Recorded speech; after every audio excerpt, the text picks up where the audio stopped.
1 কোটির বেশি পাঠ্য বই ছাপানোর কাজ পাচ্ছেন মোস্তফা জব্বারের ভাই, জুলাই অভ্যুত্থানের হত্যা মামলার আসামি।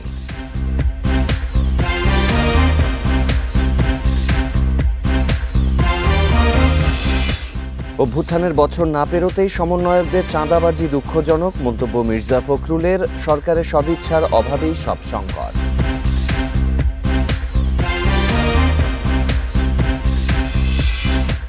নির্বাচনে নতুন ভোটারদের কাছে টানতে চায় বড় দলগুলো। অভ্যুত্থানে নেতৃত্ব দেয়া যুব নেতাদের প্রার্থী করার পরিকল্পনা।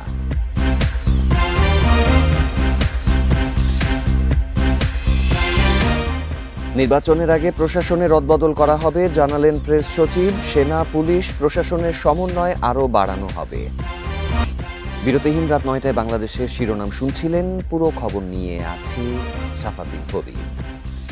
জুলাই গণ অভ্যুত্থানের হত্যা মামলার আসামি আওয়ামী লীগের সাবেক উপজেলা চেয়ারম্যান রব্বানী জব্বার পাচ্ছেন 1 কোটির ওপরে বিনামূল্যের বই ছাপানোর কাজ। এনসিটিভি শীর্ষ কর্মকর্তাদের সাথে প্রকাশ্যে যোগাযোগ রয়েছে তার। গণ অভ্যুত্থানের পরও স্বৈরশাসকের সুবিধাভোগীদের জাতীয় শিক্ষাক্রম ও পাঠ্যপুস্তক বোর্ড পুনর্বাসন করছে বলে অভিযোগ শিক্ষা গবেষকদের।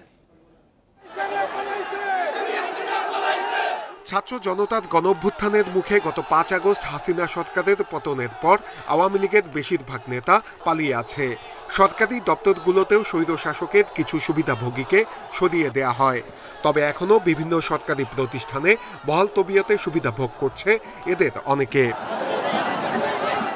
জাতীয় শিক্ষাক্রম ও পাঠ্যপুস্তক বোর্ডে এবছরও 1.5 কোটি বই ছাপানোর কাজ পাচ্ছে হত্যা মামলার আসামি রব্বানী জব্বারের 2টি প্রতিষ্ঠান। রব্বানী জব্বার আওয়ামী লীগের সাবেক মন্ত্রী মোস্তফা জব্বারের ভাই। নেত্রকোনার খালিয়াজুড়ি উপজেলা পরিষদ আওয়ামী লীগের প্রার্থী হিসেবে বিনা ভোটে চেয়ারম্যান হন তিনি। প্রথম কথা হচ্ছিল যে এই যে যারা এই কাজগুলো করেছে গত 15 বছর ধরে, তাদের তো শাস্তির আওতা আসে। যদি মামলায় থাকে, তারা মামলা না করে, মানে তাদেরকে অ্যারেস্ট না করে তারা কিভাবে এখন পর্যন্ত কাজ করে যাচ্ছে, বিশেষ করে মোস্তফা জব্বারের ভাই রাব্বানীর কে না চেনে।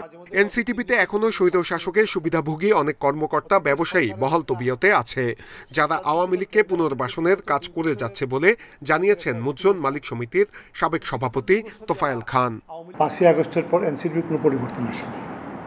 এনসিটিভি আগের শক্তিগুলো বরঞ্চ শক্তি বৃদ্ধি করে এগিয়ে যাচ্ছে।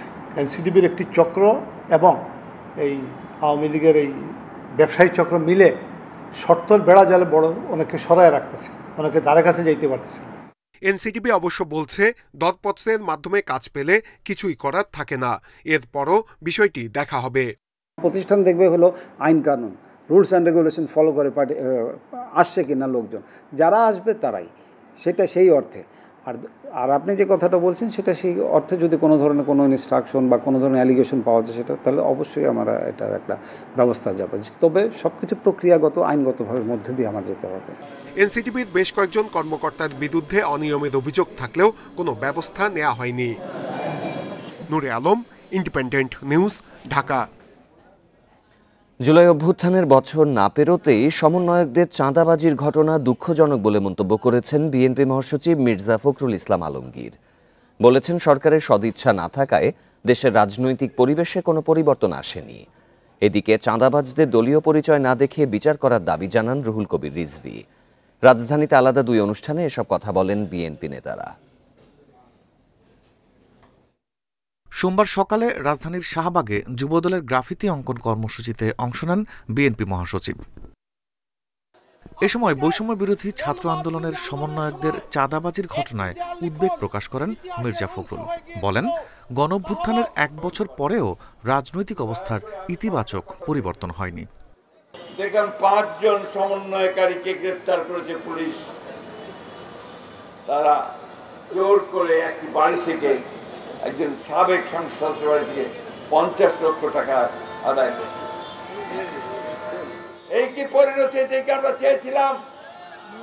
এই বাংলাদেশের মানুষকে কেউ এটা চেয়েছিল? এত তাড়াতাড়ি যদি এই ঘটনা ঘটে 1 বছর হয়নি। রাজনৈতিক দলগুলোর সহযোগিতার পরেও সংস্কারে অসহযোগিতার অপবাদ দিচ্ছে সরকার, অভিযোগ তার। গুম খুনের ঘটনায় শেখ হাসিনার বিচার কার্যক্রমে ধীরগতি নিয়েও প্রশ্ন তোলেন বিএনপি মহাসচিব। যারা প্রতি মুহূর্তে সংস্কারের কথা বলছেন, রাজনৈতিক দলগুলোকে দোষারোপ করার চেষ্টা করছেন ইনডাইরেক্টলি, যে আমরা কোঅপারেট করছি না, কথাগুলো সঠিক নয়। আমরা সারাক্ষণ তাদের এই সংস্কার কর্মসূচির সঙ্গে আমরা সহযোগিতা করছি। আমরা সারাক্ষণ সবাইকে নিয়ে কাজ করতে চাই। কই হাসিনার বিচারের তো এখন পর্যন্ত তেমন কিছু আমরা দেখতে পেলাম না, কেন পেলাম না? 1 বছর হয়ে গেল, হাসিনার বিচার কাজ পুরো শুরু হয়ে গেল না কেন? এদিকে নয়াপল্টনে এক স্মরণ সভায় দলের সিনিয়র যুগ্ম মহাসচিব রুহুল কবির রিজভী বলেন, দলীয় পরিচয় না দেখে চাঁদাবাজদের বিচার করতে হবে। স্থানীয়ভাবে দেশে সুশাসন নিশ্চিত করা, চাঁদাবাজদেরকে ধরা, দখলদারদেরকে ধরা, তার রাজনৈতিক পরিচয় যাই থাক না কেন, এটি বারবার বলা হয়েছে, সেটা যাতে দ্রুত গতিতে বাস্তবায়ন হয়। অন্তর্বর্তীকালীন সরকার দেশের মানুষের প্রত্যাশা পূরণে ব্যর্থ হয়েছে বলেও মন্তব্য নেতাদের। মানব সেবার মহত্তম দায়িত্ব নিয়ে রিফাত আলম, ইন্ডিপেন্ডেন্ট নিউজ, ঢাকা। আগামী নির্বাচনে নতুন ভোটারদের আকর্ষণে তারুণ্যকে ঘিরে পরিকল্পনা সাজাচ্ছে প্রধান রাজনৈতিক দলগুলো। জুলাই আন্দোলনে অবদান রাখা যুব নেতাদের সামনে রাখবে বিএনপি। সেই সাথে ফ্যাসিবাদী তরুণদের অনুপ্রবেশ ঠেকাতে সতর্ক দলটি। নতুন দল এনসিপির 90% তরুণ বলে দাবি নেতাদের। আর ঢাকার বিভিন্ন আসন নবীনদের হাতেই ছেড়ে দিতে চায় জামায়াত। আগামী নির্বাচনে গেম চেঞ্জার হতে যাচ্ছেন তরুণ ভোটাররা। নির্বাচন কমিশনের হিসেবে দেশের নতুন ভোটার প্রায় 44 লাখ। তাদের টানতে প্রার্থী হিসেবে তরুণদের অগ্রাধিকার দিচ্ছে প্রধান রাজনৈতিক দলগুলো। বয়সে নবীন এবং নিজ এলাকায় গ্রহণযোগ্যতা আছে এমন প্রার্থীদের মনোনয়ন দৌড়ে এগিয়ে রাখবে বিএনপি। সেই সঙ্গে বিশেষ গুরুত্ব পাবেন জুলাই অভ্যুত্থানে অবদান রাখা নতুন প্রজন্মের সদস্যরা। 25 বছরের ঊর্ধ্বসীমার সবাইকে এই ক্ষেত্রে গণ্য করা যাবে, কিন্তু তার গ্রহণযোগ্যতা, জনপ্রিয়তা, অভিজ্ঞতা, মেধা, প্রজ্ঞা এবং রাজনীতিতে অবদান বা বিগত জুলাই গণ অভ্যুত্থানে তার অংশগ্রহণ এবং বিগত ফ্যাসিবাদ বিরোধী আন্দোলনে, গণতান্ত্রিক সংগ্রামে তার অবদান, সবকিছু মিলিয়ে যারা এই ক্যাটাগরির মধ্যে আসবে তাদেরকে বিবেচনা করাই উত্তম। গণ অভ্যুত্থান পরবর্তী বাংলাদেশের নতুন রাজনৈতিক দল এনসিপি মূলত তরুণদের নিয়েই গড়া হয়েছে। আগামী নির্বাচনে কম বয়সীরা হয়ে উঠতে পারে তাদের বড় ভোট ব্যাংক। তাই সভা ও গণজমায়েতে তরুণদের মন জয়ে গুরুত্ব দিচ্ছে এনসিপি। আমাদের নমিনেশনে আপনি অনেক তরুণ দেখতে পাবেন, সত্যিকার অর্থে তরুণ। এখানে অনেক বছর বয়সী, 50 বছর বয়সী তরুণ না, সত্যিকার অর্থে তরুণ এখানে দেখতে পারবেন। But at the same time আমরা এনসিপি থেকে আমরা চেষ্টা করছি যে যারা তরুণ আছে তাদেরকে উইজডম দরকার, তাদের গাইডেন্স দরকার, তাদের মোরাল কম্পাসটা আস্তে আস্তে যে তৈরি হচ্ছে, এটার ক্ষেত্রেও যারা বয়স্ক আছে তাদের ক্ষেত্রে পরামর্শ, তাদের সম্পৃক্ততা আমাদেরকে ভালো দিকে নিতে পারে। এই জন্য আমরা একটা অ্যাডভাইজারি কাউন্সিল তৈরি করার চেষ্টা করছি। তারুণ্যের শক্তিকে কাজে লাগাতে মরিয়া জামায়াতে ইসলামীয় জাতীয় ও স্থানীয় 2 নির্বাচনেই তরুণ তুর্কিদের সামনে আনার পরিকল্পনা দলটির। আমরা আমাদের দলের পক্ষ থেকে তরুণ নেতৃত্ব বাছাই করছি এবং এটি শুধুমাত্র জাতীয় নির্বাচনের ক্ষেত্রেই নয়, স্থানীয় নির্বাচনে আমরা তরুণদেরকে অগ্রাধিকার দিচ্ছি, যেহেতু তাদের একটা শক্তি আছে, তাদের সাহস আছে, তাদের উদ্যম আছে, তাদের মধ্যে ক্রিয়েটিভিটি আছে, সৃজনশীলতা আছে। বিগত 3 বিতর্কিত নির্বাচনে ভোট দিতে পারেননি তরুণ ভোটাররা। ত্রয়োদশ জাতীয় নির্বাচনে তাদের সমর্থন কারা পাচ্ছে সেদিকেই তাকিয়ে রাজনৈতিক দলগুলো। মাহফুজুর রহমান মিলন, ইন্ডিপেন্ডেন্ট নিউজ, ঢাকা। সংসদে উচ্চকক্ষ আর নির্বাচনে পিআর পদ্ধতি নিয়ে ঐকমত্য না হলে জুলাই সনদে এনসিপির স্বাক্ষর অনিশ্চিত। একথা জানিয়েছেন দলটির আহ্বায়ক নাহিদ ইসলাম। তার দল নির্বাচন পেছানোর ষড়যন্ত্র করছে এমন অভিযোগকে ভিত্তিহীন বলেও উল্লেখ করেন নাহিদ। আর এনসিপিকে চাঁদাবাজদের দল হতে দেয়া হবে না বলে হুঁশিয়ারি দেন হাসনাত আব্দুল্লাহ। জামালপুর ও ময়মনসিংহে এসব কথা বলেন তারা। পদযাত্রার ২৮তম দিনের শুরুতে জামালপুর জেলা পরিষদের বাংলোতে ১১টি জুলাই শহীদ পরিবারের সাথে দেখা করেন এনসিপির নেতারা। এ সময় সাংবাদিকদের প্রশ্নের জবাবে আহ্বায়ক নাহিদ ইসলাম বলেন, সংসদে উচ্চকক্ষ ক্ষমতার ভারসাম্য ও জবাবদিহির জন্য গুরুত্বপূর্ণ। এসব বিষয়ে ঐকমত না হলে জুলাই সনদ স্বাক্ষরিত হবে কিনা এ নিয়ে সন্দেহ রয়েছে। ফলে উচ্চকক্ষ আমাদের ক্ষমতার ভারসাম্য এবং জবাবদিহিতার জন্য অত্যন্ত গুরুত্বপূর্ণ। সে বিষয়ে এখনো ঐকমত আসেনি। তো সেই বিষয়ে ঐকমত না আসলে এই জুলাই সনদ স্বাক্ষরিত হবে কিনা সেটা নিয়ে আমাদের সন্দেহ আছে। পরে শহরে পদযাত্রা শেষে ফৌজদারি মোড়ে পথসভা করে এনসিপি। সেখানে দেয়া বক্তব্যে নাহিদ আরও বলেন, তার দলকে নির্বাচন পেছানোর ষড়যন্ত্রের অপবাদ দেয়া হচ্ছে, অথচ গণঅভ্যুত্থান না হলে কোনো দলই নির্বাচনের স্বপ্নই দেখতে পারত না। বিভিন্নভাবে আমাদের বিরুদ্ধে প্রোপাগান্ডা করার চেষ্টা করা হচ্ছে, আমরা নাকি নির্বাচন বানচালের চেষ্টা করছি, আমরা নাকি নির্বাচন পিছিয়ে দেওয়ার চেষ্টা করছি। আর এই গণঅভ্যুত্থান না হলে আপনারা নির্বাচনের স্বপ্নই দেখতে পারতেন না। জামালপুর থেকে ময়মনসিংহে যায় এনসিপির পদযাত্রা। সেখানে টাউন হল প্রাঙ্গণে পথসভায় হাসনাত আব্দুল্লাহ বলেন, চাঁদাবাজদের সংগঠন হবে না এনসিপি। আমাদের লক্ষ লক্ষ কর্মীর দরকার নাই, আমাদের লক্ষ লক্ষ নেতার দরকার নাই। এই চাঁদাবাজের অভয়াশ্রম এনসিপি হবে না। সুতরাং যারা এই সুসময়ে আসছেন তারা সাবধান হয়ে যান। মঙ্গলবার টাঙ্গাইল ও গাজীপুরে পদযাত্রার কথা রয়েছে এনসিপির। তাপস সরকার, ইন্ডিপেন্ডেন্ট নিউজ। আগামী সংসদ নির্বাচনের প্রস্তুতি হিসেবে সেনাবাহিনী, পুলিশ ও স্থানীয় প্রশাসনের মধ্যে সমন্বয় বাড়ানোর উদ্যোগ নিয়েছে সরকার। দুপুরে ফরেন সার্ভিস একাডেমিতে বৈঠক শেষে ব্রিফিংয়ে কথা জানিয়েছেন প্রধান উপদেষ্টার প্রেস সচিব শফিকুল আলম। জানান, প্রশাসনের রদবদল হবে। বৈঠকে গুরুত্বপূর্ণ কি বিষয়ে আলোচনা হয়েছে সেগুলো জানান প্রেস সচিব। বলেন, সেনাবাহিনী, পুলিশ ও স্থানীয় প্রশাসনের মধ্যে স্থানীয় ও জাতীয় পর্যায়ে সমন্বয় দ্রুত বাড়ানো হবে। নির্বাচন উপলক্ষে সেপ্টেম্বর, অক্টোবর ও নভেম্বরে 1.5 লাখ পুলিশকে প্রশিক্ষণ দেয়া হবে। নির্বাচন সামনে রেখে প্রচুর ভুল তথ্য প্রচার করা হচ্ছে জানিয়ে শফিকুল আলম বলেন, ভবিষ্যতে এটি আরও বাড়তে পারে। তাই দ্রুততম সময়ের মধ্যে চালু হতে যাওয়া জাতীয় তথ্য কেন্দ্রে এসব ভুল তথ্য চিহ্নিত ও যাচাই করা যাবে। কিছুদিন আগেও নির্বাচনের আইন শৃঙ্খলা পরিস্থিতি বিষয়ে প্রধান উপদেষ্টা এরকম সভা করেছিলেন। সেনাবাহিনীর তরফ থেকে বলা হয়েছে যে প্রায় 60,000-এর মতো ইলেকশনের আগে পুলিশের প্রস্তুতির কথা বলা হয়েছে। 1.5 লক্ষ পুলিশের ট্রেনিং হবে ইলেকশনের বিষয়ে। ন্যাশনাল ইনফরমেশন একটা সেন্টার, যেখানে আমরা খুব দ্রুততার সাথে এই ডিসইনফরমেশনগুলোকে আমরা ডিবাঙ্ক করতে পারবো, সেইটার একটা ক্রিয়েট করার চিন্তা ভাবনা হচ্ছে। রাজনৈতিক দলগুলোকে বুধবার দুপুরের মধ্যে জুলাই সনদের ব্যাপারে মতামত জানাতে বলা হয়েছে, জানিয়েছেন জাতীয় ঐকমত্য কমিশনের সহ সভাপতি আলী রিয়াজ। তিনি বলেন, সরকারি কর্ম কমিশনকে রাজনৈতিক প্রভাবমুক্ত রাখতে সব দল একমত। তবে নিয়োগ প্রক্রিয়া নিয়ে সংবিধানের 137 অনুচ্ছেদে অধিকাংশ দল একমত হলেও বিএনপি সহ কয়েকটি দল একমত নন। এদিকে বিএনপি স্থায়ী কমিটির সদস্য সালাউদ্দিন আহমেদ বলেছেন, নির্বাহী বিভাগের ক্ষমতা নিয়ন্ত্রণ করলে রাষ্ট্র পরিচালনার ভারসাম্যে বাধা আসবে। ঐকমত্য কমিশনের বৈঠক থেকে ওয়াকআউটের পর এই মন্তব্য করেন তিনি। পরে আবার বৈঠকে যোগ দেয় দলটি। এর আগে বেলা 11:50 দিকে ফরেন সার্ভিস একাডেমিতে কর্ম কমিশন, দুদক, মহাসচিব, নিরীক্ষক ও ন্যায়পাল নিয়োগের বিধান নিয়ে ভিন্নমত পোষণ করে সংলাপ থেকে ওয়াকআউট করে বিএনপি। পরে আবার বৈঠকে যোগ দিলে জরুরি ফায়ার অ্যালার্ম বেজে ওঠার পর বৈঠক স্থগিত রেখে সবাই বেরিয়ে যান। সাময়িক স্থগিতের পর আবারও শুরু হয় বৈঠক। বৈঠকের শুরুতে কমিশনের সহ সভাপতি বলেন, সব প্রস্তাব নিষ্পত্তি করে 2 থেকে 3 দিনের মধ্যে জাতীয় সনদ পেশ করতে চায় জাতীয় ঐকমত্য কমিশন।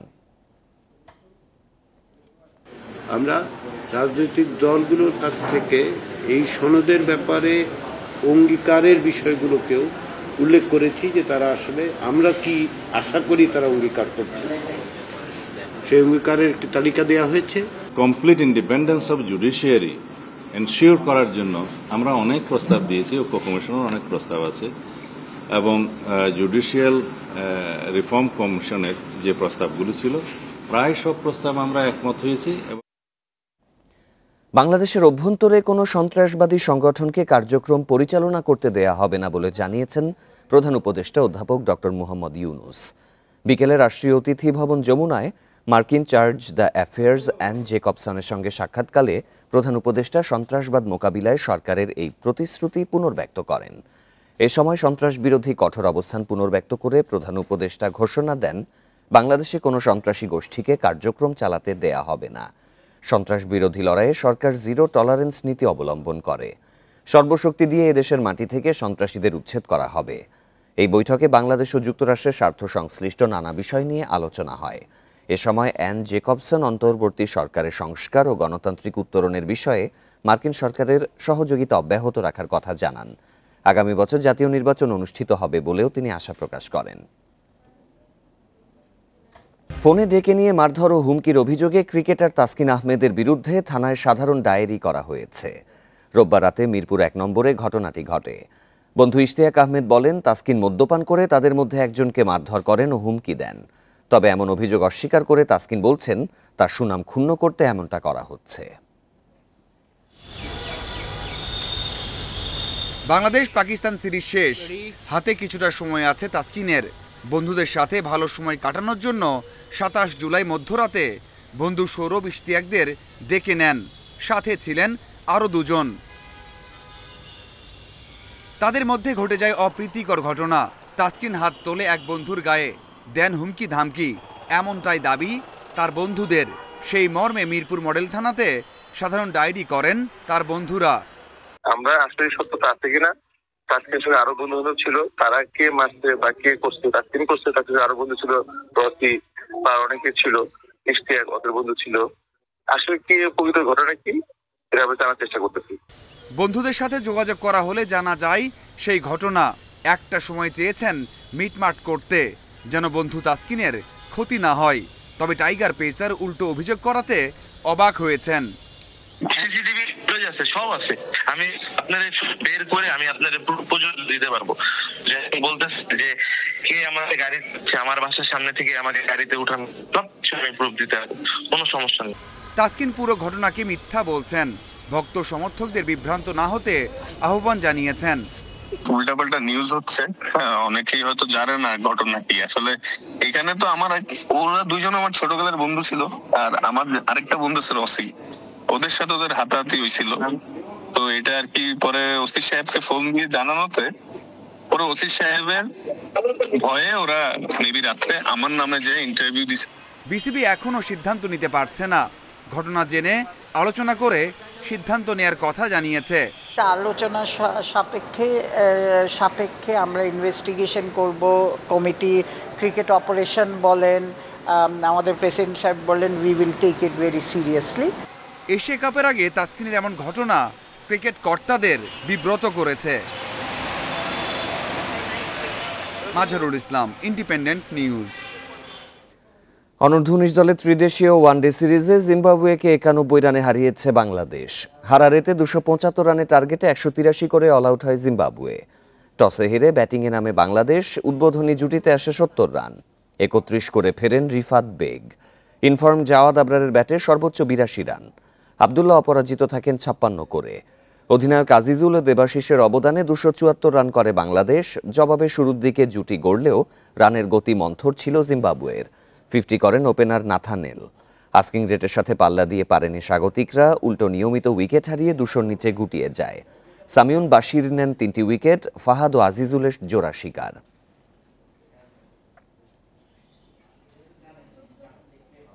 গ্রাহকদের বিভিন্ন আইসক্রিমের স্বাদ নেওয়ার সুযোগ দিচ্ছে নিউ ইয়র্কের 100 বছরের পুরনো এডিস সুইট শপ। কয়েক যুগ আগে ফিরে যাওয়ার অনুভূতিও পাচ্ছেন অনেক গ্রাহক। শতবর্ষী দোকানটির সাজসজ্জা, পরিবেশ, রেসিপি কোনো কিছুরই তেমন পরিবর্তন করা হয়নি।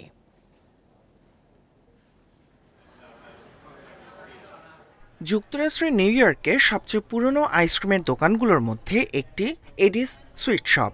100 বছরের পুরনো দোকানটির আইসক্রিমের স্বাদ উপভোগ করছে কয়েক প্রজন্ম। প্রচণ্ড গরমে ঐতিহ্যবাহী আইসক্রিমের দোকানটির সামনে ভিড় জমান অনেকে।